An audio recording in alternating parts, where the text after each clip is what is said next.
निर्वासित प्रकरण 8. दुसऱ्या दिवशी इरफान उठला तेव्हा रजिया गाढ झोपेतच होती. कुशीवर झोपलेल्या रजियाच्या एका बाजूनं दिसणाऱ्या सुंदर चेहऱ्याभोवती कुरळ्या केसांची विस्कटलेली महिरप अतीव मोहक दिसत होती.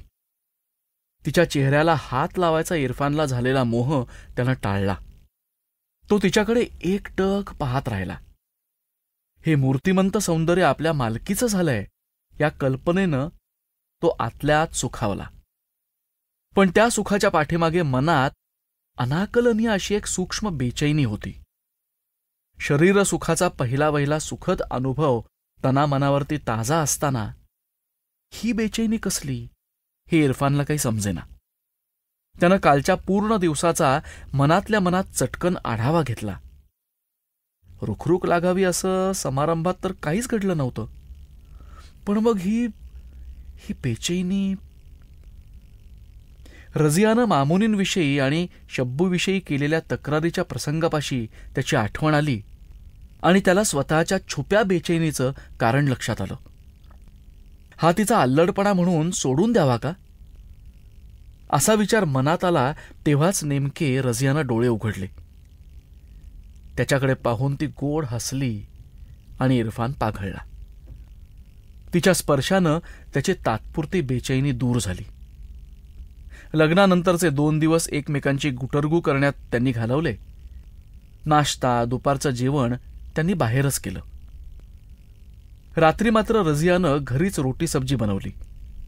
चौथ्या दिवशी सकाळी रजिया इरफानच्या अगोदर उठली. 7:30 वाजले तरी इरफान शांत झोपला होता. तो उठला तेव्हा रजिया रसोईत केर काढत होती. रसोईच्या कट्ट्यावर रात्रीच्या जेवणाच्या प्लेट्स भांडी घासून पालथी घातली होती. इरफानच्या मनात रजियाविषयी एकदम प्रेम उफाळून आलं आणि तिच्या कमरेभोवती विळखा घालत तो म्हणाला, गुड मॉर्निंग. हमें एक कप चाय मिलेगी. तू नाश्त्यासाठी काही बनवू नकोस. हे बघ, आपण जवळच्या टपरीवरून काहीतरी मागवूया. इरफानच्या त्या कृतीनं रजियाला आनंद झाला. ती काय विचारायची गोष्ट आहे? आत्ता बनवते मी चाय. अदरक चलेगी ना? अरे चलेगी नाही, दौडेगी. मामुनींनी अदरकच्या चायची इतकी आदत लावली आहे ना की विचारू नकोस. त्यांच्या हातची दूधवाली चाय म्हणजे ओहो. मामुनींचं नाव ऐकल्याबरोबर रजियाच्या नाकावर चुणी पडली. डोळ्यातला हसरा भाव नाहीसा झाला. पण इरफान त्याच्याच तंद्रीत होता. रजिया स्टोव्ह पेटवायला वळली आणि इरफान पैशाचं पाकिट घेऊन पायात चपला अडकवून बाहेर निघाला सुद्धा. वाफाळलेल्या चहा डबल रोटीचा आस्वाद घेत दोघंही मजेत गप्पा मारत बसले. इरफान निदान आठवडाभर तरी आता कामावरती जाणार नव्हता. पण त्याच्या बेताला रजियाच्या बोलण्यानं सुरुंग लागला. एक गोष्ट मला खटकली. लोग कितने धूमधाम से शादी करते हैं, पर हमारा तकदीर देखो, हमें चुप चुप के शादी करनी पड़ी. इरफानला सुद्धा त्या गोष्टीची खंत वाटली होती. पण एकूण कार्यक्रम छान झाला होता आणि मुख्य म्हणजे त्याला वाटलं होतं तसं कोणतंही संकट आलं नव्हतं. गेले 2 दिवस तर ते सुखाच्या राशींवरती लोळत होते आणि आता कर्फ्यूमध्ये झालेल्या शादीची त्याच्या मनातली खंत मावळली होती. त्यानं रजियाचा हात पकडला आणि म्हणाला, ए रजिया, चुपचुप के काय म्हणतेस? और क्या, माझे किती ख्वाब होते. तुला घोड्यावरून आला नाही, वाजत गाजत बारातही आली नाही. इरफानच्या कपाळावरती सूक्ष्म आठी उमटली. उगीचच तक्रारी करायचा त्याचा स्वभाव नव्हता. गेल्या 3-4 वर्षात परिस्थितीची जुळवून घ्यायची त्याला आदत पडली होती. अरे जितना जश्न मनाना मुमकिन था उतना तो हमने सब किया. मार्शल लॉ पुकारलाय म्हटल्यावर आपल्या हातात थोडंच असतं काही. तरी पण मामूजी आणि मामुनींची नावं ऐकली आणि रजियाच्या सुंदर चेहऱ्यावरचं हास्य मावळलं. चिडका तुच्छतेचा भाव त्या चेहऱ्यावरती आला. त्यांची तारीफ करणं बंद करावं. गेल्या 3 दिवसात तुमच्या तोंडून मामुनींचं नाव ऐकून ऐकून मी विटली आहे. बाबा रे, तुमच्या त्या शब्बूनी तर शादीच्या दिवशी माझ्या नाकात दम आणला होता. अगदी सारखी माझ्या मागे मागे मागे मागे करत होती. माझ्या कपड्यांना काय हात लावत होती, माझ्या... पुन्हा एकदा रझियाने मामुनींविषयी तुच्छता दाखवली होती. छोट्या शब्बूच्या अगदी निरागस हरकतींविषयी तिनं चक्क तिरस्कार दाखवला होता. इरफानला ते सहन झालं नाही. त्यानं चिडून विचारलं, त्या लोकांविषयी त्यांनी माझ्यासाठी काय काय आणि किती काय काय केलंय याविषयी तुला काय माहिती आहे? हा रजिया, एक ध्यान में रखो, मामूजी और उनके बीवी बच्चे मेरे लिए बहुत मायने रखते हैं. ती माझ्या परिवारातली माणसं आहेत. त्यांच्याविषयी आयंदा अशा गोष्टी न बोलल्यास तर बेहतर होईल. इरफान बराच रागावला होता. रझियानं दिलगिरी व्यक्त करावी अशी त्याची अपेक्षा होती, पण तीही त्याच्यावरती नाराज झाली होती. आपल्या नवऱ्यानं दुसऱ्या कोणाही बाईची स्तुती करणं तिला अजिबात मंजूर नव्हतं.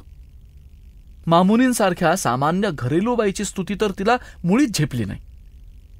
माफी न मागता ती तशीच ठिम्म बसून राहिली. आपण काहीतरी चूक केली आहे, आपल्या नवऱ्याला दुखावलंय याची जाणीव झाल्याची कोणतीच निशाणी तिच्या चेहऱ्यावर इरफानला दिसली नाही. तो तटकन उठला आणि खोलीबाहेर जायला निघाला. तरीही रझियानं त्याला मनवायचा प्रयत्न केला नाही. इरफान आपल्यावर निष्कारण ओरडला म्हणून त्यानंच आपली माफी मागायला हवी असं तिला आतल्या आत वाटत होतं. गेल्या 2 दिवसात त्याला तिनं खूप सुख दिलं होतं. तेव्हा कसा तिच्याभोवती गोंडा घोळत होता. आपला गुस्सा पाहून तो झक्कत आपल्याजवळ येईल, अंगचटीला जाईल आणि आपल्याला लाडीगोडी लावेल असं तिला वाटलं होतं. पण त्याला थोडं ताटकळवू आणि मग तो अगदी जेरीला आला की मगच त्याच्या अधीन जाऊ असं ती ठरवत होती. पण यातलं काहीही झालं नाही. उलट खोलीत परत आल्यावर इरफान म्हणाला, रझिया, उद्यापासून मी साईटवरती जाणार आहे. मी ठीक 8 वाजता घराबाहेर पडतो. मला बरोबर टिफिन दिला तर मेहरबानी होईल. मामुनी मुझे हमेशा टिफिन दिया करती थी. जिच्या नावामुळे त्या दोघात लग्नानंतर पहिलं भांडण, आणि तेही लग्नानंतरच्या पहिल्याच आठवड्यात झालं होतं, तिचं नाव नकळत इरफानच्या तोंडून पुन्हा आलं. बोलून झाल्यावर त्याच्याही ते लक्षात आलं, पण तो मुळीच माघार घेणार नव्हता. मामुनींच्या नावामुळे रझियाला त्याचा आणखीनच राग आला. पण आत्ता रागावून चालणार नव्हतं, कारण शादीचा 4था दिवस असल्यानं रिवाजाप्रमाणे उद्या तिच्या माहेरी जायचं होतं. त्यामुळे माघार घेत ती म्हणाली, शादीला 4 दिवस पण नाही झाले. कम से कम 4 दिन तो छुट्टी लेते. उद्या माझ्या माहेरी बोलवलंय आपल्याला. हां, तो फिर क्या है, तू जा ना, माझी काय जरूरत आहे, आढ्यतेनं इरफान बोलला. रझियाच्या डोळ्यात पाणी आलं. रडू दाबत ती म्हणाली, नाही, त्या दिवशी बोलावणं केलं तेव्हा चाचाजींना आणि आब्बूंना तुम्ही येतो असं म्हणाला होता. तरी ठीक आहे, तू पुढे जा, मी नंतर सवडीप्रमाणे येऊन जाईन. रझिया झटकन पुढे झाली आणि तिनं इरफानच्या मनगटावरती बोटं टेकवली. डोळ्यात आर्जव आणून ती म्हणाली, हम पहली बार जा रहे हैं, साथ ही चलते हैं. तिच्या नुसत्या निसटत्या स्पर्शानं गडी पाघळला. त्याच्या चेहऱ्यावर मार्दव आणि नजरेत अभिलाषा आली. आपण हिच्याशी कारणापेक्षा जरा जास्तच कडक वागलो की काय असं मनात आलं. त्यानं शरणागती पत्करली आणि तिचा गालगुच्चा घेत कामुक घोघरट आवाजात म्हणाला, किसी को मनाना कोई तुमसे सीखे. ठीक आहे, मी चटकन एक चक्कर मारून येईन. मी आल्यावर आपण 2 जण एकदम जाऊ. अब खुश.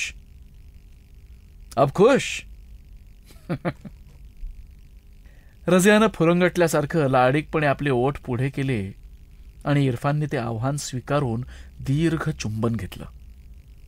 इरफानला कसं ऐकायला लावायचं हे रझियाला समजल्यासारखं वाटलं. त्याची कमकुवत बाजूही ध्यानात आली, कारण त्यानंतर पुन्हा भांडणाचा उच्चारही न करता त्यानं रझियाचा ताबा घेतला. त्याच्या रागाची भरपाई धसमुसळ्या रांगड्या शृंगारानं केली. पहिल्या भांडणाचा शेवट असा शारीरिक मिलनानं झाला. दुसऱ्या दिवशीचा रझियाच्या माहेरच्या खाण्याचा कार्यक्रम अगदी छान झाला. रझियाच्या सख्यांनी तिला चिडवून भंडावून सोडलं. इरफानला जरी त्या काय काय बोलत होत्या ते कळलं नाही, तरी त्या दोघातल्या एकांतातल्या प्रसंगाबद्दल ते असावं हे रझियाच्या लाजऱ्या मुद्रेवरून त्याच्या लक्षात आलं. भरपूर आहेर घेऊन ते दोघंही घरी परतले. हळूहळू दोघंही वैवाहिक आयुष्याला रुळली. रझिया मनापासून छान स्वयंपाक करायची. घरकामाची तिला फारशी सवय नसली तरी त्या दोघांचं काम निपटणे इतका उरक तिला होता. इरफानच्या वेळा सांभाळणं, आवडीनं पदार्थ करून त्याला खिलवणं, तो घरी यायच्या वेळी सजून धजून तयार राहणं आणि अधूनमधून त्याच्याबरोबर स्कूटरवरून हिंडणं, यात तिचे दिवस मजेत जात होते. कधीकधी इरफान तिला साईटवरती घेऊन जायचा. तिथल्या कामाविषयी काही सांगायचा. त्या कामाविषयी तिला फारसं कळायचं नाही, पण आपला मिया इथला बॉस आहे आणि सर्व लोक त्याचं ऐकतात याची तिला गंमत वाटायची.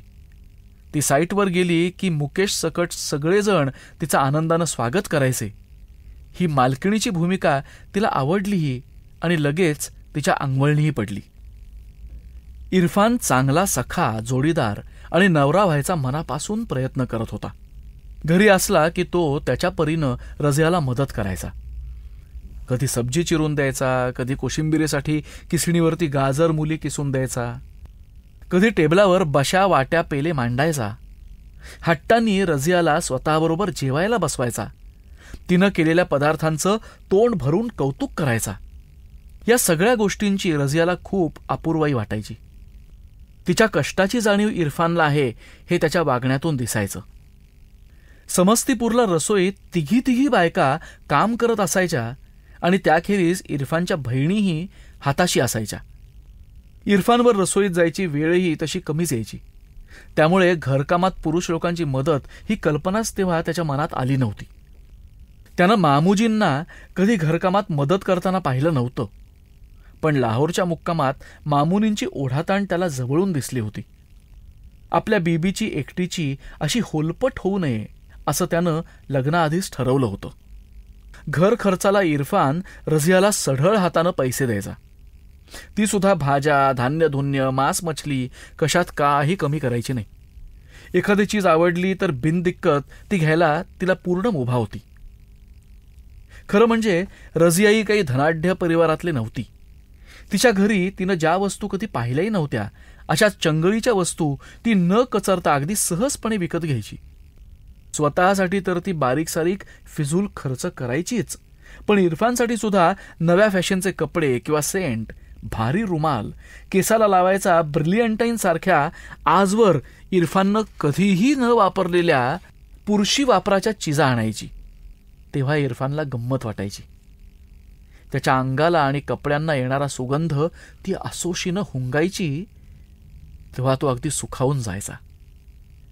त्याच्या कामभावना चेतवण्याचं काम त्या छोट्याशा कृतीतून व्हायचं. घरासाठी नवनव्या वस्तू आणून रझियाला आनंद व्हायचा तर इरफानला चाळाच लागला होता. नशिबानं त्याच्या हातात दिवसेंदिवस जास्त पैसा खेळायला लागला होता. रझियाला न कळवता त्यानं एकदा घरी सुंदर सोफा सेट पाठवून दिला. त्याची डिलिव्हरी करायला जेव्हा माणसं आली तेव्हा रझिया आनंद आश्चर्याने गोंधळून गेली होती. इरफान घरी यायच्या वेळेला रझियानं पकोडे, कचोडी तयार ठेवली होती. नव्या सोफ्यावरती बसून त्याला खाऊ घालताना तिला अगदी धन्य धन्य वाटलं होतं आणि तिचा तो निखळ आनंद पाहून इरफानचा अहम सुखावला होता. एकदा त्यानं कामावरून आल्यावर घरात शिरण्याआधीच रझियाच्या नावानं पुकारा सुरू केला. चुन्नी खोचलेल्या अवस्थेत ती दार उघडायला गेली तर त्याच्या हातात एक मोठा पुठ्ठ्याचा खोका होता. तिला बाजूला सारून तो तडक रसोईत गेला आणि खोक्यातून त्यानं एक मिक्सर ब्लेंडर काढला. रझियानं कोणाकडेच ही वस्तू पाहिली नव्हती. मग इरफाननी त्याच्याबरोबर आलेलं माहितीपत्रक वाचून तो कसा चालवायचा आणि त्याच्यातून काय काय करता येतं हे रझियाला अगदी छान सांगितलं.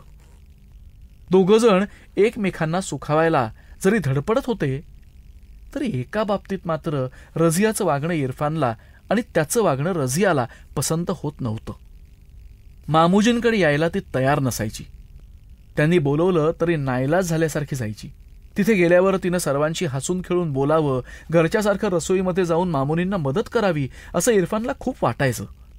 पण ती पाहुण्यासारखी बसून राहायची. त्यांच्या घरी इरफान इतकी सुबत्ता नाही हे उघड होतं, पण त्यांना वाईट वाटेल अशा रीतीनं रझियानं ते त्यांना जाणवून देऊ नये असं मात्र इरफानला वाटायचं.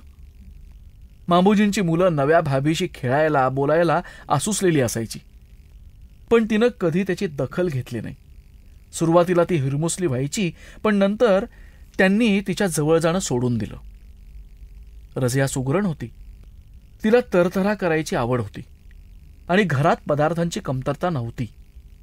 तिनं एखादा चविष्ट पदार्थ केला की इरफानला मुलांची आठवण यायचीच, पण ते बोलून दाखवायची सोय नव्हती. मामूजींकडे जाताना स्वतःहून तिनं कधी कुठला पदार्थ किंवा चिजा नेल्या नाहीत.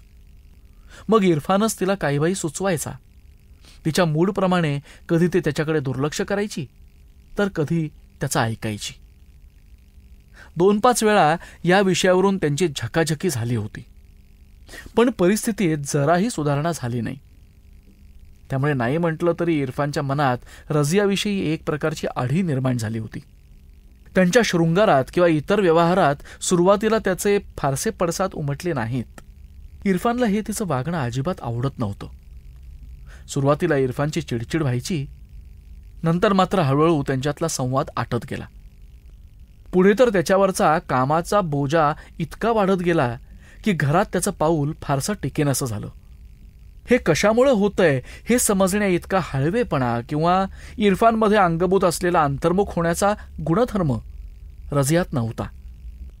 एखाद्या लहान मुलासारखी ती अप्पलपोटी आणि स्वतःच्या रूपागुणांच्या कौतुकात सदा दंग असायची. या बाबतीत आपण आपल्या मियाची मर्जी सांभाळली तर तो आपल्या आणखी जवळ येईल हे तिच्या ध्यानीही नव्हतं. स्वतःच्या मनातला सल उघड करण्याची मुळात इरफानला सवय नव्हती आणि गेल्या काही वर्षात तो बऱ्याच बाबतीत चूप राहायला शिकला होता. आपलं नातं जेवढ्याच तेवढंच राहतंय याची त्याला जरी जाणीव झाली तर त्याच्यावरचा उपाय आपण दोघांनी मिळून शोधायला हवा हे भान त्यालाही नव्हतं. म्हणूनच मुद्दाम त्यासाठी काही प्रयत्न करावे असं त्याच्या लक्षात आलं नाही. रझिया आपणहून मामूजींच्या कुटुंबासाठी काही करणार नाही आणि आपण सांगितलं तरी फारसं लक्ष देणार नाही हे इरफानच्या लक्षात आलं होतं. आपण इतक्या चैनीच्या चिजा खरेदी करत असताना मामूजींना अगदी साधेपणाने कंजूशीनं राहायला लागतंय याची त्याला कायम खंत वाटायची. कित्येक वेळा त्यांच्या आठवणीनं तर त्याच्या घशात घास अडकायचा. मग मनात आलं की तो स्वतःच त्यांच्याकडे जाऊन काही बाई गोष्टी देत असे. तसं केलं की त्याला समाधान मिळायचं. मामूजींनी किंवा मामुनींनी त्याला कधी रझियाच्या वर्तनाविषयी विचारलं नाही. मामूजी आणि मामुनी इरफानच्या घरातले ताणेबाणे समजण्या इतके समंजस होते. इरफान जाता येता एकटाच आपल्याकडे चक्कर का घालतो, तो येताना नेहमी काही ना काही चिजावस्तू का आणतो आणि रझिया बरोबर असली की मिटल्यासारखा का वागतो याचा त्यांना अंदाज आला. माझा एक क्लायंट मेव्याचा व्यापारी आहे, त्यानं मेव्याचा बक्सा दिलाय, हे बघा ना मामूजी, असं सांगत ईदच्या अगोदर त्यानं मामूजींकडे सुक्या मेव्याचा एक भला मोठा खोका आणून दिला. अरे मामुनी, मछली बाजाराकडून येतच होतो म्हणून तुमच्यासाठी ही बघा ताजी मछली आणली आहे. किंवा अरे गोश्त आणलाय आज, चलो बच्चे लोग. शब्बूला आवडतात म्हणून हे बघा ना सेब आणि अनार आणलेत, असं सांगून तो मामुनींकडे काही बाई द्यायचा. इरफान एकटाच वारंवार मामूजींकडे जातो, काय काय देतो याची बरेच दिवस रझियाला कल्पना नव्हती. पण एकदा इक्बाल काहीतरी बोलून गेला आणि आपल्या अपरोक्ष काय चालतं हे रझियाला कळलं. त्यांच्यासमोर ती गप्प राहिली, पण घरी आल्यावर तिनं आकांड तांडव केलं. पण इरफाननी तिच्या कहारीपणाकडे लक्ष दिलं नाही. तिचे नौटंकी संपल्यावर त्यानं शांतपणे विचारलं, रझिया रझिया तुला काही कमी पडतंय का? हां, तुला काही कमी पडतंय का? एका रविवारी इरफान आणि रझिया चाट आणि गोलगप्पे खायला म्हणून बाहेर गेले. वाटेत कपड्याचं दुकान लागलं. बाहेर टांगलेला जरीकाम केलेला पिवळा सूट रझियाला आवडला म्हणून रझिया इरफानला घेऊन दुकानात गेली.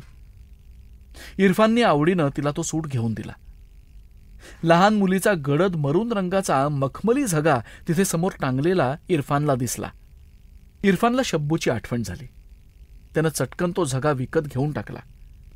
रझिया बरीच फुणफुणली, पण त्याकडे इरफानने लक्ष दिलं नाही. असे प्रसंग अधूनमधून व्हायचे. एकदा ते दोघं जेवत असताना रझियानी चिनी मातीच्या सुंदर नक्षीदार प्लेट्स मांडलेल्या इरफानला दिसल्या. त्या नव्या प्लेट्स इरफानला खूप आवडल्या. त्यानं त्या प्लेट्सची आणि रझियाच्या सौंदर्यदृष्टीची तारीफ केली. त्या स्तुतीनं खुश झालेल्या रझियानं लाडे सांगितलं, सुलतान्समध्ये सेल लागला होता ना, मला हा डिनर सेट आवडला म्हणून घेतला. मी माझ्यासाठी 4 सूट्सही घेतलेत. इरफानच्या डोळ्यासमोर मामूजींच्या घरातले टवके गेलेले, जुने आणि विजोड झालेले कप आठवले. अनवधानानं त्यानं रझियाला सुचवलं, सुन ना रझिया, चांगले मग्ज नाहीतर कब्बशा दिसल्या तर मामुनींसाठी विकत आण. त्यांच्या घरी चांगले कप्स नाहीत ग. इरफानच्या तोंडचं ते वाक्य ऐकलं आणि इतका वेळ लाडे बोलणाऱ्या रझियाचा मूडच गेला. हातातला पाण्याचा पेला तिनं दंड दिशी टेबलावरती आपटला आणि भोवयात आणून विचारलं, हमने क्या उनका ठेका लिया है क्या? हा, कुठलीही गोष्ट मी घेतली की लगेच त्यांच्यासाठी काहीतरी घ्यायला हवी का? हा. रझियाच्या स्वभावाची कल्पना आलेली असूनही तिचा तो अवतार पाहून इरफान चकित झाला. त्या क्षणी ती त्याला अतिशय कुरूप वाटली.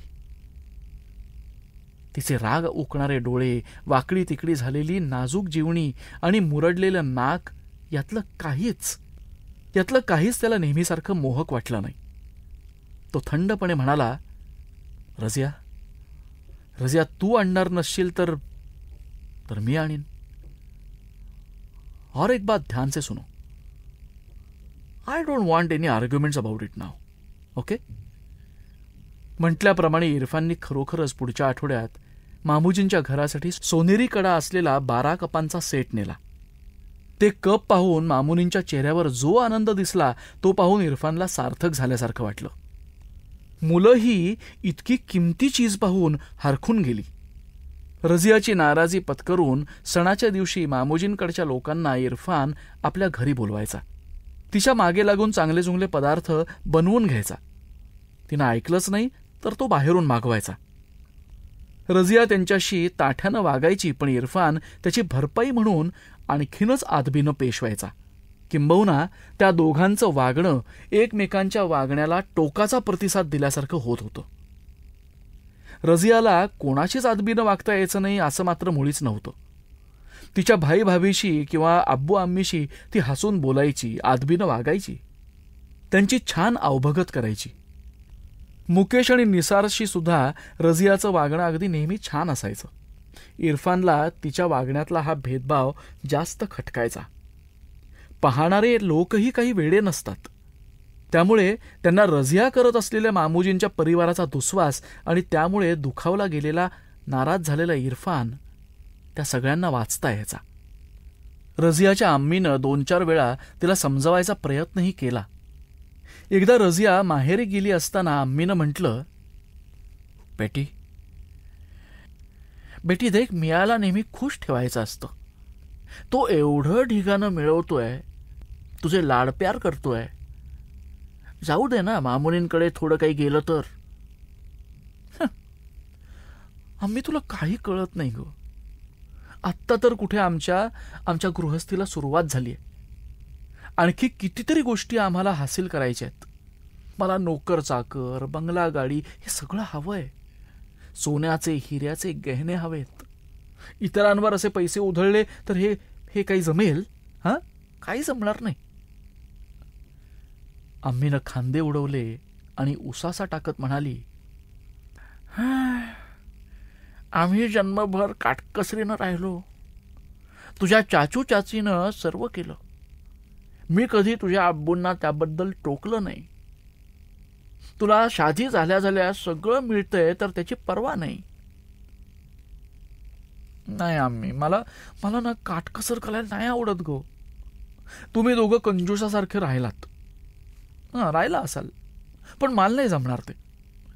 माझे ख्वाब मोठे आहेत आम्ही, आणि इरफानला ते पुरे करता येणं शक्य आहे.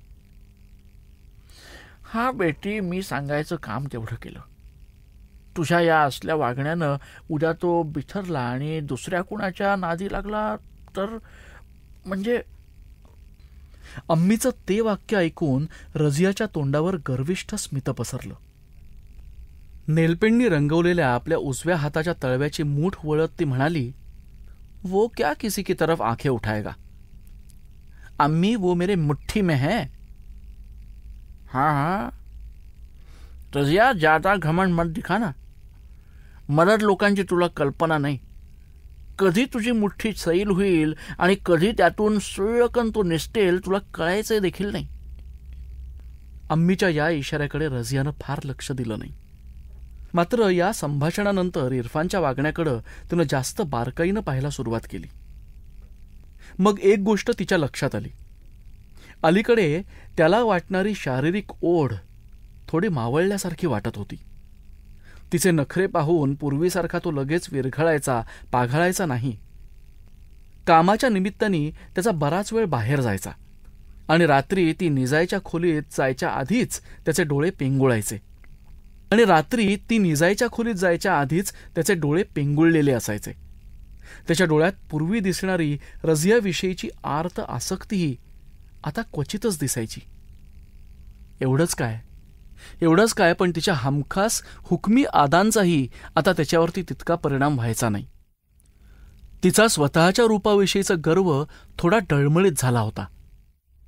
पण तिनं तो अप्रिय विचार मनातून लगेच झटकून टाकला. उथळ आणि आत्मलुब्ध माणसाचं एक बरं असतं. स्वतःच्या सोयीच्या गोष्टी ते स्वतःला लगेच पटवू शकतात. आजही इरफान तिचे लाड पुरवत होता. घरात लक्ष देत होता. पण तिनं त्याला खुलवायसाठी, चेतवायसाठी काही युक्त्या करण्याचा प्रयत्न केला तरी तो लगेच प्रतिसाद द्यायचा नाही. तो काही बाबतीत जिद्दी होता. तिची हर एक बात तो ऐकत नसे हे तिला स्वतःपाशी मान्य करावं लागलं. इरफानला स्वतःच्या बोटाभोवती फिरवायला तिला आवडलं असतं, पण तो तसा फिरत नसे. त्याचं म्हणणं तो खरं करत असे. स्वतःमध्येच ती इतकी मग्न होती आणि स्वतःच्या रूपाच्या इतकी प्रेमात होती की एवढं लक्षात येऊनही ती सावध झाली नाही. तो आपल्यापासून मनानं दूर जातोय, जास्तीत जास्त वेळ कामानिमित्त घराबाहेर रमतोय हे तिच्या लक्षात आलं नाही. कामामुळे त्याला वेळ मिळत नव्हता हे जितकं खरं होतं, तितकंच त्याला ओढीनं घरी यावंसं वाटत नव्हतं हेही खरं होतं. अशावेळी तिची वेगळीच मनोराज्य सुरू व्हायची. इरफानच्या जागी निसार किंवा दुसरं कोणीही असतं तर त्यानं आपली हरेक बात मानली असती असं तिला वाटून जायचं. नेमक्या त्याच सुमाराला निसार त्याच्या पहिल्या मोठ्या जाहीर कार्यक्रमासाठी बोलावणं करायला मुकेश बरोबर आला. तेव्हा त्यानं मिळवलेलं यश पाहून तिला थोडी हळहळ वाटली. दीड वर्ष निसार पूर्वीपेक्षा अंगानं भरला होता. आता तो जास्त छान दिसत होता. कलाकार लोकात वावरायला मिळाल्यानं त्याचा आत्मविश्वासही वाढला होता. त्याच्या हसण्या बोलण्यात आणि वावरण्यात तो चांगला जाणवत होता. अलीकडे वर्तमानपत्रात त्याचा फोटो आणि माहितीही 2-3 वेळा छापून आली होती. आपण जर थोडा प्रयत्न केला असता तर हा मासा नक्कीच गळाला लागला असता हे रझियाला ठाऊक होतं. रझिया आणि इरफान दोघंही त्या कार्यक्रमाला गेले. निसारचा आवाज सुंदर लागला होता. गाणं खूप छान झालं. गझल फिल्मी गीतांपासून कव्वालीपर्यंत तर तो गायलाच, पण ठुमरीसारखा हिंदुस्थानी संगीतावर आधारित प्रकारही त्यानं पेश केला आणि श्रोत्यांची त्यांनी वाहवा मिळवली. उत्सव मूर्ती म्हणून त्याचं भरपूर कौतुक होत होतं. ते पाहून रझियाच्या मनातली रुखरुख तीव्र झाली. या उत्सव मूर्ती शेजारी आपण असू शकलो असतो, मग आपलंही त्याच्याबरोबर सर्वांनी कौतुक केलं असतं, असं राहून राहून तिच्या डोक्यात येत राहिलं. कदाचित रझिया इरफानच्या नात्यात येणारा कोरडेपणा असाच वाढत गेला असता. पण तो कमी व्हायला तसंच एक चांगलं कारण झालं. शादीला 1 वर्ष व्हायच्या आत रझियाला दिवस गेले. ते समजल्यापासून इरफानच्या वागण्यात वेगळाच हळुवारपणा आला. बीबीच्या सर्व इच्छांनी डोहाळे पुरे करायची त्याची पराकाष्ठा असायची. तिलाही हक्कानं लाड पुरवून घ्यायला मजा वाटायची. रझियाचे डोहाळे फारसे कडक नव्हते, त्यामुळे गरोदरपणाची सर्व लज्जत तिला चाकता येत होती. तिला जे जे सुख हवं होतं ते त्या काळात तिच्यासमोर हजर होत होतं. तिनं तिची इच्छा सांगायचा अवकाश किती पुरी होतच होती. शिवाय आम्मी, भाभी, मामुनी सुद्धा तिचे सर्व डोहाळे पुरवीत होत्या. तिचा गोद भराईचा कार्यक्रम आम्ही आणि मामुनी दोघींनी अगदी थाटामाटात केला. काही वेळा मामुनींचं तिला नवलच वाटायचं. माणसे इतकी लोचटणी लाचार होऊन एखाद्यापुढे हांजी हांजी कशी करू शकतात असं तिच्या मनात यायचं. आपण इतकं तुटक वागत असूनही यांच्या ते लक्षात काय येत नाही असा प्रश्न तिच्या मनात उभा राहायचा. त्यात मामुनींच्या स्वभावाचा चांगुलपणा दिसण्याऐवजी तिला लोचटपणा वाटायचा. रझियाच्या गर्भात आपला अंश अंकुरतोय याचा इरफानवर वेगळाच परिणाम झाला. लवकरात लवकर आपल्या मुलाला स्वतःच्या मालकीच्या घरात राहायला न्यायचं असं वेळ त्यानं घेतलं. 4 महिन्यांपूर्वी गावाबाहेर एक स्वस्त प्लॉट मिळतोय म्हटल्यावर पैशांची जमवाजमव करून त्यानं तो विकत घेऊन टाकला होता. त्याची इतर 3 बांधकामं चालू असल्यामुळे बांधकामाला लागणारा माल, कारागीर हे सगळं मिळवणं आणि त्यांचा योग्य तऱ्हेनं वापर करणं त्याला जमण्यासारखं होतं. काही दिवसातच त्या प्लॉटवर त्यानं बंगला बांधायला काढला. घरात येऊ घातलेल्या नव्या पाहुण्याला स्वतःच्या मालकीच्या घरात न्यायचं त्याचं स्वप्न तो पूर्ण करणार होता. बाळंतपणासाठी रझियाला तिच्या अम्मीनं त्यांच्या घरी नेलं. इरफानला आता रझियाची, तिच्या वावराची आणि तिनं पुरवलेल्या सर्व सोयीसुविधांची इतकी सवय झाली होती की ते रिकामं रिकामं घर त्याच्या अंगावर यायला लागलं. त्याला घरी करमेनासं झालं. रझियाच्या माहेरी त्याच्या सारख्या फेऱ्या सुरू झाल्या. जाताना रझियासाठी आणि तिच्या घरच्यांसाठी तो काही ना काही भेटवस्तू किंवा मिठाया घेऊन जायचा. त्यासाठी त्या दोघांची भरपूर चेष्टा मस्करी व्हायची. इरफान त्या मस्करीनंही सुखावायचा. बंगल्याची कुठवर प्रगती झालीये हे तो तिला आवर्जून उत्साहानं सांगायचा. अशावेळी रझियाला आपण सुखाच्या शिखरावर उभा असल्यासारखं वाटायचं. अमीनच्या जन्मानं रझिया इरफानच्या सुखाला 4 चांद लागले. गेल्या कित्येक वर्षांच्या आपल्या कष्टांचं आता चीज झालं असं इरफानला वाटायला लागलं. कधीकधी तो एकटाच बसून विचार करायचा तेव्हा त्याला पाकिस्तानात पाऊल ठेवल्यापासूनच्या त्याच्या मानहानीची, कष्टांची आठवण यायची. हा असा सुखसमृद्धीचा दिवस भविष्यात इतका जवळ आलाय याची चाहूलही त्याला कधी लागली नव्हती. त्याच्या यशामध्ये मामूजींचा आणि त्यांच्या परिवाराचा मोठा वाटा होता असंही त्याच्या मनात यायचं. त्यांनी खुल्या दिलानं स्वागत केलं नसतं, हमदर्दी दाखवली नसती तर तो केव्हाच मोडून पडला असता. त्यांचे उपकार आपण कधीही विसरायचे नाहीत असा तो स्वतःला बजावायचा. कॉलेजचे दिवस आठवले की अमेरिकेतच रमलेल्या आमिरची आठवणही कधीतरी त्याला यायची. दरम्यानच्या काळात मुकेशबरोबर इरफानचे संबंध आणखीन घट्ट व्हायला लागले होते. योग्य वेळी मुकेश त्याच्या व्यवसायात मदतीला आला नसता तर इतकी भरभराट करणं इरफानला सहज शक्य झालं नसतं. मुकेशला पार्टनर म्हणून निवडायचा आपला फैसला योग्य होता हे पहिल्या वर्षातच त्याला पटलं होतं. ही भागीदारी दोघांनाही लाभदायी ठरली होती. इरफानच्या बरोबरीनं मुकेशची भरभराट झाली होती.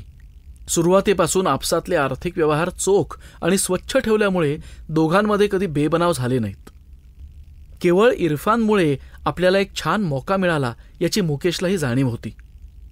काही दिवसातच मुकेशनी त्याच्या दीदीच्या आउटहाऊसमधली जागा सोडली आणि 3 कमरे असलेली भाड्याची जागा त्यानं त्यांच्या एका साईटच्या नजीक घेतली. साईट्सवर जा-ये करण्यासाठी स्वतःची स्कूटरही घेतली होती. त्याचं आयुष्यही आस्ते आस्ते का होईना पण योग्य दिशा घेत होतं. आमीन 2 महिन्यांचा झाल्यावर इरफान बाळासकट रझियाला घरी घेऊन आला. आमीनचं सर्व करून आता पूर्वीसारखं रसोई सांभाळणं रझियाला जमत नव्हतं. ती तिच्या परीनं सगळं नेटकं करण्याचा प्रयत्न करायची. तरीही कित्येक वेळा इरफान घरी यायच्या वेळी सगळीकडे पसारा असायचाच. स्वयंपाक झालेला नसायचा. तेवढ्यापुरती इरफानची थोडी चिडचिड व्हायची पण रझियाची धावपळ त्याला दिसत होती आणि आपली काहीच मदत होत नाहीये हेही कळत होतं. कित्येक वेळा रझिया अवतारात असायची. आमीनवर इरफानचा जीव होता. आता रझियाबरोबर आमीनसाठी तरतऱ्हेच्या वस्तू, खेळणी, कपडे घरी यायला लागले. इरफान घरी आला की आमीन झेप टाकून त्याच्याकडे जायचा. इरफान त्याला बाटलीनं दूध पाजायचा, खेळवायचा, रझियाला थोडी मोकळीक मिळावी म्हणून त्याला बाहेर फिरवूनही आणायचा. आमीन 6 महिन्यांचा झाला तेव्हा रझियाच्या मदतीसाठी तिला खुर्शीद नावाची 13-14 वर्षांची एक चुणचुणीत मुलगी मिळाली. अमीनला सांभाळणं, केरवारे, झाडूपोछा करणं, रसोईतही रझियाच्या हाताखाली काम करणं, अशा सगळ्या गोष्टी खुर्शीद करू लागली. त्याबाबत इरफाननी कोणतीही खळखळ केली नाही. उलट खुर्शीदमुळे रझियाला आराम मिळतो याचं त्याला बरंच वाटलं. रझियाची चिडचिडही त्यामुळे कमी झाली.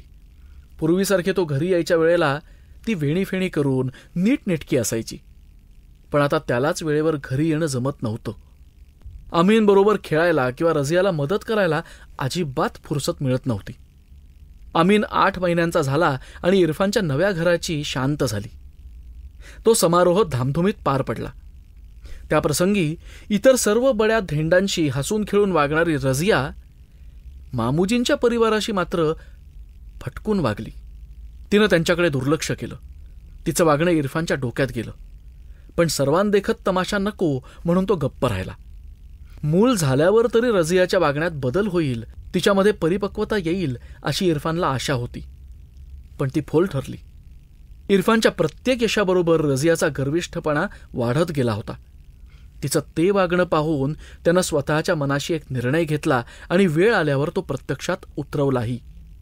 इरफान रझिया त्यांच्या स्वतःच्या बंगल्यात राहायला गेल्यावर इरफाननी आपली 3 खोल्यांची भाड्याची जागा मामूजींच्या हवाली केली. मुकेशच्या मदतीनं त्यांचं सगळं सामान त्यानं त्या जागेत हलवलं, तेही रझियाला कोणतीही कल्पना न देता. कधीतरी तिला ते कळणार होतंच आणि तेव्हा भरपूर तमाशा होणार हे इरफानला माहीत होतं. पण तो प्रसंग इतक्या लवकर येईल याची त्याला कल्पना नव्हती. एकदा साईटवरून तो घरी आला तर रझियानी त्याच्यावर शब्दांचा भडीमार सुरू केला. तुम्ही आपली जुनी जागा मामूजींना देऊन टाकलीत. रझियाच्या भडीमारानं इरफान गांगरून गेला नाही. उलट तो आक्रमक झाला. हो, दिली मी ती जागा मामूजींना. काय काय म्हणणं काय आहे तुझं? हा, ती जागा मी भाड्यानं घेतली होती, माझी नव्हती. ही गोष्ट मला बिलकुल आवडलेली नाही. मुझे बताए बिन आप ये फैसला कैसे कर सकते हो? तिच्या या प्रश्नानं भडकलेला इरफान आडमुठेपणानं म्हणाला, माझी मर्जी. त्यासाठी मला कोणाचीही इजाजत घ्यायची जरूर नाही. हां, तुम कौन होती हो पूछने वाली? रझिया काही कमी नव्हती. तिनं उत्तर दिलं, मैं तुम्हारी बीबी हूं. तुम्हाला टोकायचा मला पूर्ण हक्क आहे. हां, तू कितीही कांगावा केलास तरी माझ्या मर्जीप्रमाणे मी हवं त्याला काय हवं ते देऊ शकतो. कळलं? मी कमावतो आणि मी खर्च करतो. रझिया आयंदा मला कोणी काहीही शिकवलेलं चालणार नाही. आपल्या आरेरावीला इरफान भीक घालत नाही म्हटल्यावर रझियाने दुसरं अस्त्र काढलं. तिनं मुसमुसायला सुरुवात केली. पण यावेळी तिच्या डोळ्यातल्या अश्रूंनी इरफान पाघळला नाही. रझियाचा पुन्हा अपेक्षाभंग झाला. ती बडबडायला लागली, ह्याला काय ऐकायची वेळ आली माझ्यावर. किती चांगले चांगले मुलगे माझ्यावर लाईन मारत होते. नहीं बेवकूफ थी, इसलिए तुमसे शादी की मैंने. हे बोलणं ऐकून इरफान आणखीन भडकला. चढ्या आवाजात तो म्हणाला, बहुत खूप. याला म्हणतात चोराच्या उलट्या बोंबा. तुझ्यासारख्या जिद्दी आणि घमंडी मुलीशी शादी करून मीच पस्तावलोय. अगं बाई, काय दिलं नाही मी तुला? हा, काय दिलं नाही? जाऊ दे. किती आणि काहीही दिलं तरी तुम्हारा दिल भरता नहीं है. लालच कम नहीं होती तुम्हारी. हा खुद को पूछो. म्हणजे काय दिलं नाही? घरात वस्तू आणून टाकल्या म्हणजे संपलं का सगळं? दिवसभर काम सारखं ही साईट ती साईट. वैताग आलाय मला, वैताग आलाय. तुम्ही कायम बाहेर असता, माझ्यासाठी तुम्हाला एक पल नाही फुरसत मिळत. घरी आलात की आमीनशी खेळत राहता. मी घरात आहे की नाही याची फिकीरच नसते तुम्हाला. अगं पण मी इतकं काम करतोय, पैसा कमवतोय म्हणून तुझी सगळी आईश पुरी होतीये. हा, घर में कदम रखते आमीन का हाल पूछते हो.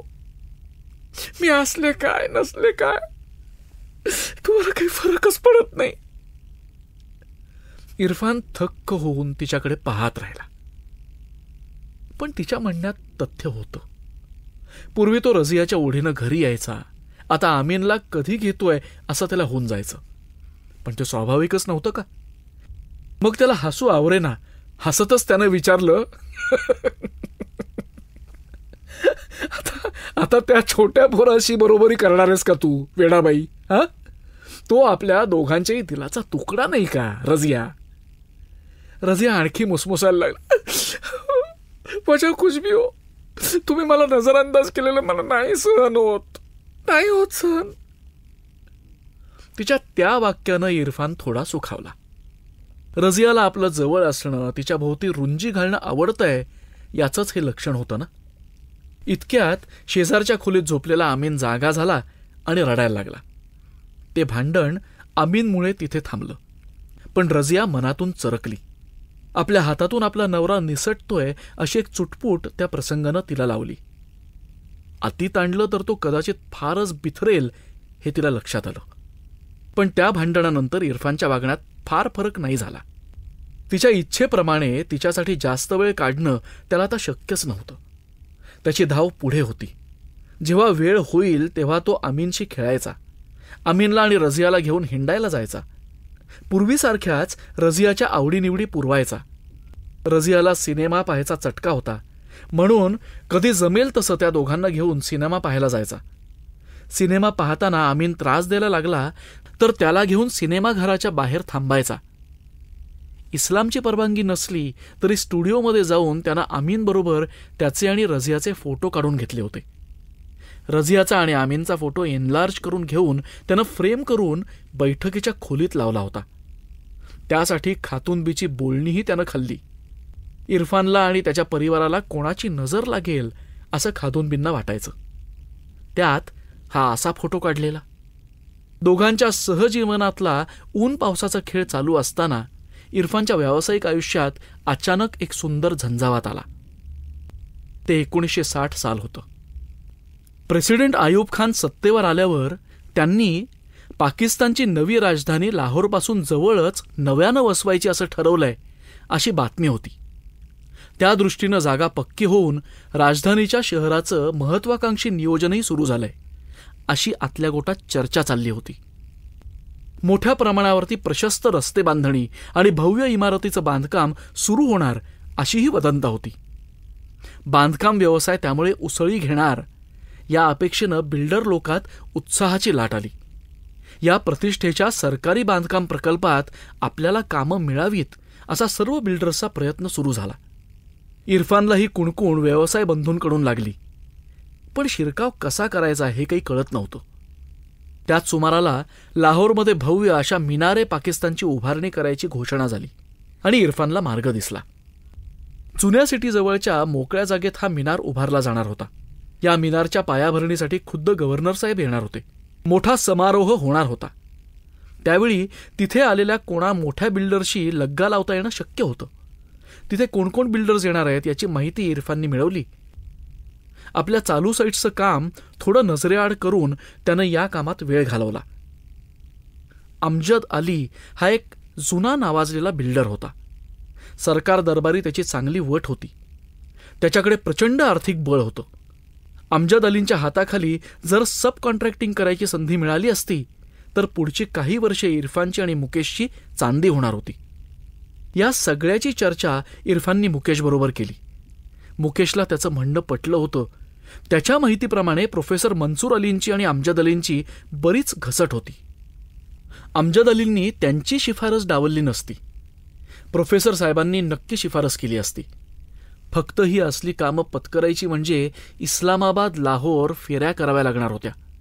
स्वतःला सिद्ध करायला दिवस रात्र मेहनत करायला लागणार होती. त्यात रजियाला पुन्हा दिवस गेले होते. मुकेशनी चिंतित स्वरात विचारलं, इरफान रजिया बाबी तुला वारंवार इस्लामाबादला जाऊ देईल? हा यार मुकेश, थोडी किचकिच करेल पण तिला आदत पडून जाईल. मुकेश यार, ऐसे मौके बार बार नहीं आते. जब आते हैं तब उन्हें जम के पकडना चाहिए ना. रजियाला आपलं म्हणणं मान्य करावंच लागेल. प्रत्यक्ष कामं सुरू व्हायला अवधी लागू शकतो ना. हा इरफान, पण मग इथल्या चालू कामांचं काय? मुकेशने विचारलं. अरे यार, एक साईट संपतच आली आहे. उरलेल्या 2 साईट सांभाळणं तुला अगदी सहज शक्य आहे मुकेश. सुरुवातीला मी इस्लामाबादच्या कामावरती जास्त लक्ष देईन आणि नंतर तूही ते हाताळू शकशील. हा ठीक आहे. आपल्याला हे काम मिळालं तर रझिया बाबीच्या डिलिव्हरीपर्यंत मी इस्लामाबादच्या फेऱ्या मारीन. तू इकडच्या साईट्स पहा. ठीक है इरफान? हाँ इंशाल्लाह. अभी तक तुम्हारा निकाह नहीं हुआ मुकेश भैया. पुढच्या वर्षी तूही माझ्यासारखा लग्नाच्या बंधनात अडकशील. मग आपली आणखी कसरत सुरू. या वाक्यानं मुकेश लाजला. त्यानं विषय बदलत म्हटलं, सुन ना इरफान, प्रोफेसर मंसूर अलींकडून शिफारस मिळाली तर त्याचा चांगला उपयोग होईल. तू हे काम कर. हां हां चालेल. ऐसा करता हूं मुकेश, मी लगेच भेटतो सरांना. ठीक आहे. मग आपण असं करूया, मिनारे पाकिस्तानच्या पायाभरणीच्या समारंभाला जाऊ आणि तिथेच अमजद अलींची ओळख करून घेऊ. तुला काय वाटतं इरफान? 23 मार्चचा दिवस. प्रत्यक्ष गव्हर्नर साहेब येणार म्हणून शानदार शामियाना घातला होता. पोलीस बंदोबस्त होता. पुराणा लाहोरच्या भिंतीबाहेरच्या मोकळ्या पटांगणात लोकांची खूप गर्दी झाली होती. अपेक्षेप्रमाणे त्यात लाहोरातले आणि बाहेरचेही काही बिल्डर्स दिसत होते. ज्या तुर्की आर्किटेक्टनी या मिनारचं डिझाईन केलं होतं तो सूरत खान पहिल्या रांगेत विराजमान झाला होता. काही कमिटी मेंबर्स त्याच्याशी आदबीनं बोलत होते. प्रेक्षकात बसलेल्या ज्येष्ठ इंजिनियरांची इरफान आणि मुकेशनी ओळख करून घेतली. अमजद अलींची ओळख करून घेण्यात इरफानला यश आलं आणि इतक्यात वाहनांचा ताफा आला. त्यांचं बोलणं तिथेच थांबलं. सुरक्षा रक्षक पोलिसांमध्ये एकच झुंबड उडाली. पहिल्या 2 पायलट कार्समधून बॉडीगार्ड झटपट उतरले. त्या पाठोपाठ 3ऱ्या गाडीतून गव्हर्नर अख्तार हुसेनची उंच रुबाबदार मूर्ती उतरली. सामान्य लोक गव्हर्नर साहेबांना पाहायला उभे राहिले. पाकिस्तान जिंदाबाद, पाकिस्तान जिंदाबाद, अख्तार हुसेन साहेब जिंदाबाद असे नारे उठले. गव्हर्नर साहेबांनी हात उंचावून गर्दीचं अभिवादन स्वीकारलं. सभेची औपचारिकता झाल्यावर यथावकाश गव्हर्नर साहेबांच्या हस्ते कोनशिला बसवायचा कार्यक्रम पार पडला. आर्किटेक्ट मुरत खानची त्यांच्याशी ओळख करून दिली गेली. गव्हर्नर साहेबांनी छोटंसं भाषण केलं. 1940 में इसी दिन लाहौर रेजोल्यूशन पास हुआ था. 20 साल पहले इसी दिन इंडियन मुस्लिम लीग ने अलग देश की मांग की थी. इसकी यादगार में आज हमने मीनार पाकिस्तान की नींव रखी है. इस बात पर हमें गर्व है. अर्धा तास चाललेल्या त्या भाषणात अनेक मुद्द्यांना त्यांनी हात घातला. ते मंचावरून उतरले तेव्हा त्यांच्याभोवती अनेकांनी गराडा घातला. त्यात अमजद अली होते. गव्हर्नर साहेब त्यांना ओळखत असावेत असं वाटलं. गव्हर्नर साहेब त्यांच्या फौज फाट्यासह गेले आणि गर्दी पांगायला लागली. अमजद अलींच्या ड्रायव्हरनी त्यांची गाडी गर्दीपासून दूर उभी केली होती. ते कार्यक्रमासाठी आले तेव्हाच मुकेशनं हे पाहून ठेवलं होतं. त्यांना गाडीत बसण्यापूर्वीच गाठायचं असा बेत करून ते त्यांच्या गाडीच्या आसपास रिंगाळत राहिले. अपेक्षेप्रमाणे अमजद अली गाडीच्या रोखाने येताना दिसले आणि ही जोडी पुढे झाली. इरफाननी आपलं व्हिजिटिंग कार्ड त्यांच्या हाती दिलं. अली साहब, हम दोनों बिझनेस पार्टनर्स है. आम्ही छोटी छोटी बंगल्यांची कामं करतो. आत्ता गव्हर्नर साहेबांनी सांगितलं तसं आम्हाला राजधानीमधल्या इमारतींच्या बांधकामात सहभागी व्हायची इच्छा आहे. अमजद अलींनी इरफानचं कार्ड पाहिलं. लाहोरच्या मॅकलन कॉलेजमधून 3-4 वर्षांपूर्वी इंजिनियर झालेले हे तरुण आपल्या कामाचे आहेत हे त्यांच्या लगेच लक्षात आलं. मोठ्या प्रमाणावर सरकारी कामं सुरू झाल्यावर त्यांच्याकडे प्रोजेक्ट्सचा ओघ सुरू झाला होता. मुरलेल्या व्यावसायिकाप्रमाणे ते दोघांकडे पाहून हसले. त्यांच्याशी हस्तांदोलन केलं. ही तरुण मंडळी नेमकं काय सांगणार आहेत याचा त्यांना निश्चितच अंदाज आला होता. तरीही त्यांनी नाटकी आस्थेवाईकपणे विचारलं, मैं आपकी क्या मदत कर सकता हूं? अली साहब, आम्ही तसे लहान आहोत. आमचं अजून नाव झालेलं नाही, पण आम्हाला तुमच्यासारख्या नावाजलेल्या इंजिनियर बरोबर काम करायला आवडेल. अमजद अलींनी मनगटावरच्या घड्याळात पाहिलं आणि म्हणाले, ये देखो, मी जरा गडबडीत आहे. माझी महत्त्वाची मीटिंग आहे. तुम्ही असं का करत नाही? माझ्या ऑफिसमध्ये येऊन मला भेटा. हां चालेल ना अली साहेब, केव्हा येऊ आम्ही? अमजद अलींनी विचार केला आणि 4 दिवसांनंतरची भेटवेळ दिली. इरफान मुकेश दोघांनीही कमरेत वाकून त्यांना अभिवादन केलं. आणि आभार मानून त्यांचा निरोप घेतला. या 4 दिवसात त्यांना आपण आजवर केलेल्या बांधकामाविषयी आकर्षण टिपण तयार करायचं होतं. प्रोफेसर मंसूर अलींकडून शिफारसपत्र घ्यायला लागणार होतं. प्रत्यक्ष भेटीच्या वेळी कोणी काय बोलायचं नाही या गोष्टीचं नियोजन करावं लागणार होतं. तेही हातातल्या कामांकडे दुर्लक्ष न करता, म्हणजे त्यांना दिवसाचे काही तास आणि निदान 2 रात्री या कामासाठी काढाव्या लागणार होत्या. या कार्यक्रमाहून घरी येताना पुढच्या बेतांबरोबरच कार्यक्रमात झालेल्या भेटीगाठी आणि गव्हर्नर साहेबांचं भाषण इरफानला आठवत होतं. अचानक एक गोष्ट विजेच्या वेगानं त्याच्या मनातून चमकून गेली. इंडियन मुस्लिम लीगनी 1940 साली वेगळ्या देशाची मागणी केली होती याचा गव्हर्नर साहेबांनी अभिमानानं उल्लेख केला. आज त्याच्या मनात तेव्हा कोणतीही खळबळ माजली नव्हती. 2-3 वर्षांपूर्वी फाळणीसंबंधी काहीही बोलणं निघालं की तो अस्वस्थ व्हायचा. स्वार्थासाठी आपण आपला देश सोडला असे विचार मनात येऊन जायचे. आज मात्र ती देशांतर केल्याची बेचैनी आपल्याला मुळीच जाणवली नाही हे त्याच्या लगेच लक्षात आलं. त्याचाच त्याला थोडा त्रास व्हायचा. याचा अर्थ आता हम पूरे पाकिस्तानी हो गए, यहां की मिट्टी में हम पूरी तरह मिल घुल गए, या हम बेशर्म हो गए. भारताशी बेईमानी केल्याची खंत आपल्याला वाटेनाशी झाली. इतने हम निकम्मे हो गए. हे विचार त्रासदायक होते. हे विचार काढून टाकण्यासाठी इरफाननी मान झटकली. स्वतःच्या वागण्याचं यापेक्षा चांगलं समर्थन लगेच त्याच्या हुशार मेंदूनं त्याच्यासमोर ठेवलं. आता पाकिस्तान आपला देश आहे आणि आपण पाकिस्तानी आहोत याचा स्वीकार आपल्या मनाने केलाय असा याचा अर्थ आहे. आपण आपल्या कामात आता इतके गुंग असतो की आपल्याला अम्मी, अब्बू, समस्तीपूर, आपले कॉलेजमधले दोस्त यातल्या कशाचीही याद येत नाही. त्यानं स्मरणशक्तीला थोडा ताण दिला. गेल्या कित्येक महिन्यात त्याला यातलं काही सुद्धा आठवलं नव्हतं. त्यानं वेळोवेळी घरी पैसे पाठवले होते. रझियाशी लग्न करतेवेळी, अमीनच्या जन्माच्या वेळी जी काय घरच्या लोकांची आठवण आली असेल तीच शेवटची. पण यात गलत काय? या देशानं मला डिग्री दिली, रोजीरोटी दिली, इथेच माझी तरक्की झाली. अमीर, निसार, मुकेश सारखे दोस्त दिले. इथल्या लोकांनी माझ्यावर विश्वास टाकला आणि मला बंगले बांधायची कामं दिली. रझियासारखी बीबी आणि आमीनसारखा छोकरा दिला. मेरा सब कुछ यही तो है. यहाँ के लोगों का मैं एहसानमंद हूं. अब मेरी बारी है देश को, समाज को कुछ देने की.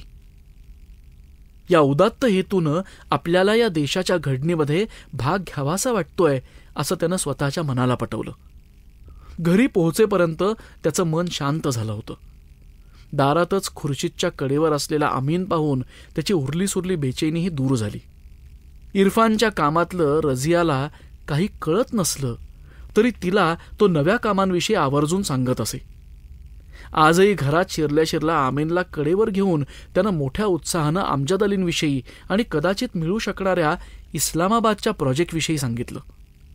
आपल्या नवऱ्याला कुठलं तरी मोठं आणि प्रतिष्ठेचं काम मिळतंय आणि त्याबद्दल तो खुश आहे हे पाहून रझिया आनंदली. त्यामुळे अगर ये प्रोजेक्ट में काम मिलेगा तो मुझे इस्लामाबाद जाना पडेगा हे इरफानचं विधान तिनं फारसं मनावर घेतलं नाही. इरफाननी आणि मुकेशनी जागून स्वतःच्या बांधकामांची माहिती लिहून काढली. करिअरच्या सुरुवातीलाच आमिरच्या बंगल्याचं काम मिळाल्याने आपल्या माहितीला विशेष वजन आलंय हे त्या दोघांच्याही लक्षात आलं.